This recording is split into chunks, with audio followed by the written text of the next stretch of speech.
He had been driving for so many years that the city no surprised him anymore. The lights, the people, the endless noise, it all felt like background music to a life that had lost its melody.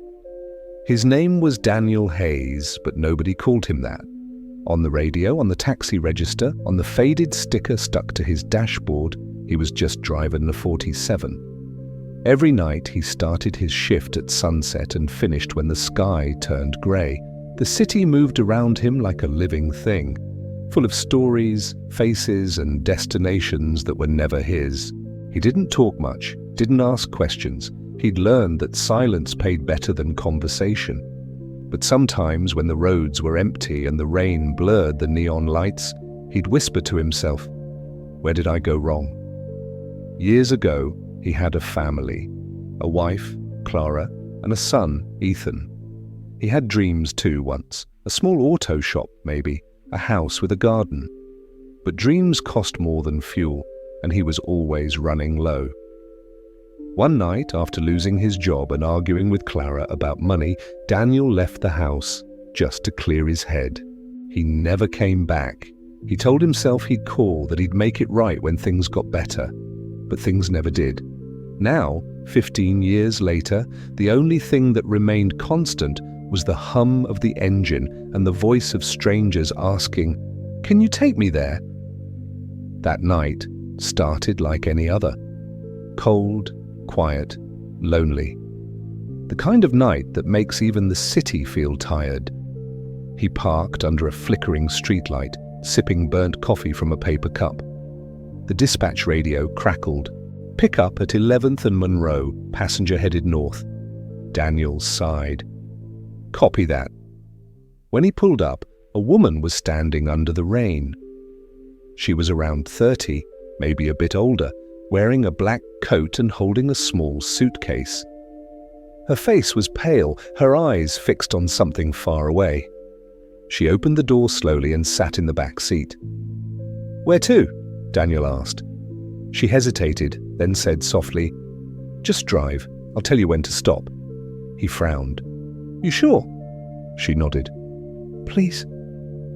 Something in her voice, fragile, distant, made him start the engine without another question. The city rolled by like a blur of color and memory. The rain tapped on the roof like a heartbeat. After a few minutes, the woman spoke. "Do you ever think about the people you drive?" Daniel smiled bitterly. "Not really. I just take them where they need to go." She looked out the window. "And where do you need to go?" He didn't answer. After a moment, she said, "You sound like someone who's been running for a long time." Her words hit harder than they should have. He gripped the wheel tighter. "You could say that." They drove in silence for a while. Then the woman said quietly, "I had a father who drove taxis. He left when I was a kid." Daniel's heart skipped. His eyes flicked to the mirror. She kept going. "My mum said he wanted to come back, but he was too proud, maybe too afraid." The rain grew heavier. Daniel swallowed hard, forcing his voice to stay calm. "What happened to him?" "I don't know," she said. "I guess life just kept driving without him." Something twisted inside him, a slow, familiar guilt crawling up from the past. He turned the corner, headlights slicing through the fog. And for the first time in years, he whispered a name he hadn't said out loud since he left home. "Ethan!" The woman looked up. "What did you say?" He froze. "Nothing, just thinking out loud." But his heart was pounding. The rhythm of the rain, the tone of her voice, even the curve of her eyes. Something felt hauntingly familiar. Minutes passed before she spoke again. "Do you have kids?" Daniel hesitated. "I did." "What happened?" He kept his eyes on the road. "I took a wrong turn." The woman looked at him in the mirror, really looked at him this time. And for a moment, her face softened, like she saw something she recognized. After nearly an hour of driving, she finally said, "Stop here." They were in front of an old church, its lights dim, its doors closed. She reached into her coat, pulling out a photo. Small, worn, the edges frayed. It was a picture of a man holding a little girl on his shoulders. She handed it to him. "He looked a lot like you."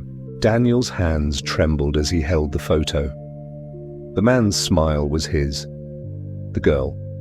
She couldn't have been older than 7. He looked up at the woman, words dying in his throat. "Is this your father?" he whispered. She nodded slowly. Daniel's voice broke. "What was his name?" She looked at him, her eyes filled with tears.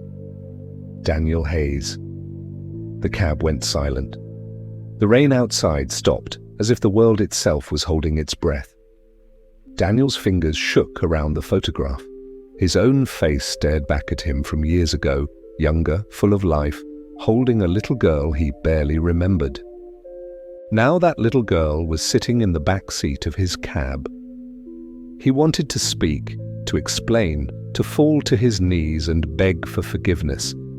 But words have a way of hiding when you need them most. He turned off the engine. The rain had stopped completely. The only sound left was the quiet rhythm of 2 broken hearts trying to find the same beat again. "I used to wait for him," the woman said softly, still looking out the window. "Every night I'd sit on the porch and wait for headlights that never came. Mum said he wasn't coming back, but I didn't believe her." Daniel swallowed hard. "Did you ever stop waiting?" She smiled sadly. "No, I guess I just learned to wait differently." The air felt heavier now, not with anger, but with something older, something like sorrow. He finally spoke, his voice low and trembling. "Your mother's name was Clara, wasn't it?" She froze. Slowly, she turned toward him. "How do you know that?"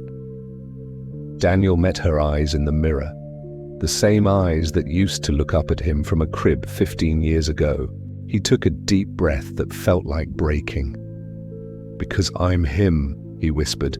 "I'm your father."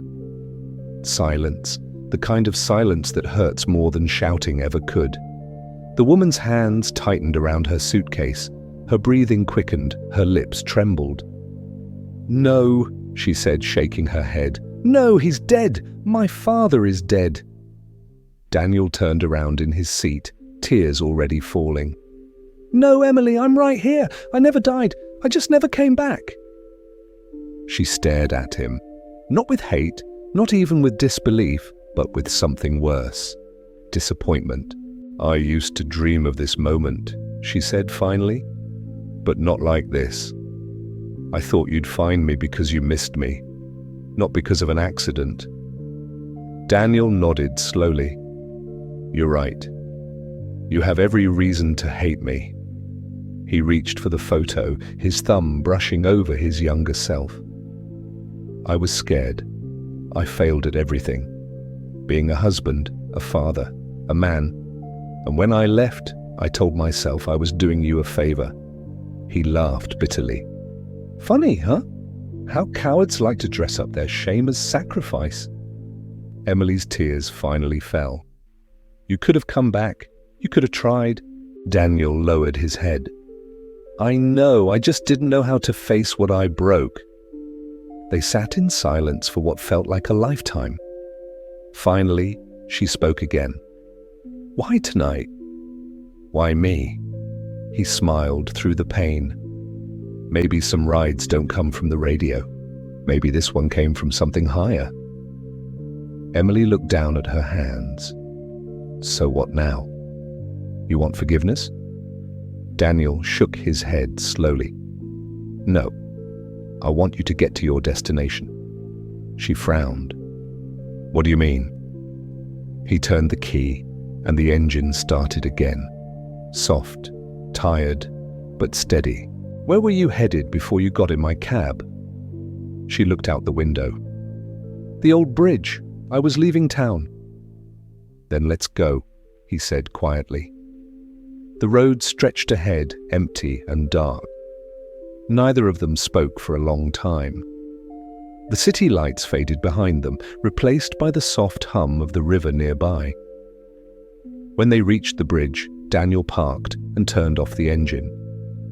Emily stared at the water below. "I used to imagine he'd come back over this bridge someday. That's how I said goodbye." Daniel nodded. "Then maybe this is where I say it too." He reached into the glove box and pulled out a small wooden cross. It was cracked, worn, and old. "I made this when you were born," he said. "I was going to hang it in your room, but I never did." He placed it gently in her hands. "I can't give you back the years I stole, but I can give you what's left of mine." Emily looked at him, her tears falling freely now. "Why are you telling me this?" Daniel smiled. Weak, but real. "Because the only way to reach your destination is to stop running from where you started." He opened the door and stepped out, breathing in the cold night air.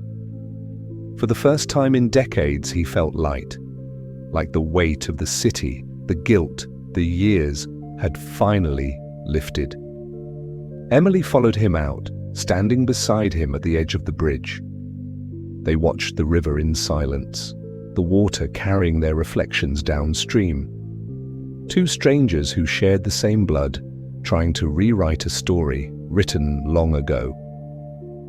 Before leaving, Emily whispered, "I don't know if I can forgive you."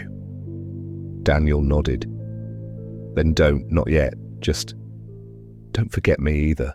She took a deep breath, holding the wooden cross close to her chest. "I won't." He smiled faintly. "That's enough." When she turned around, he was still by the railing, looking at the horizon where dawn was beginning to break. She walked away slowly, the sound of her footsteps fading into the wind. And for the first time in his life, Daniel Hayes didn't feel lost. He had finally arrived, not at a place, but at peace. The next morning, a taxi was found parked by the bridge. Inside, on the passenger seat, there was a note written on a torn receipt. "Some destinations aren't on any map. Some roads lead you back to yourself. I never made it home, but I finally got there." Moral of the story: we all drive towards something, a dream, a memory, forgiveness. But sometimes the journey we avoid the most is the one that saves us, because not all roads lead to places. Some lead to peace.